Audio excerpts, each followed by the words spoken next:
ভালো লাগে না আর কিছু লাগে না, ভালো লাগে না স্যার, কিছু লাগে না। এ মাউয়ার হালার পোলা, তোর এমন থাপ্পড় মারবো তুই জায়গায় শেষ হয়ে যাবি রে হালা।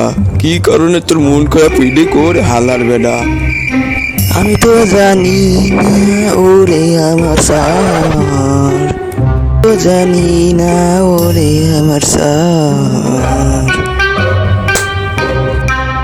তুই জানিস না কেন? বল।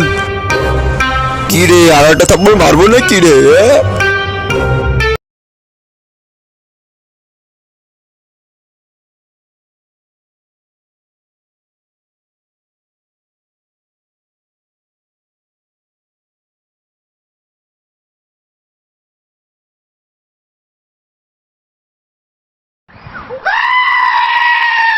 শোন বড়ার সোল, তোর সাথে কোনো কথা বলবো না, তোর সাথে থাকবো না, আমি গেলাম গেলাম।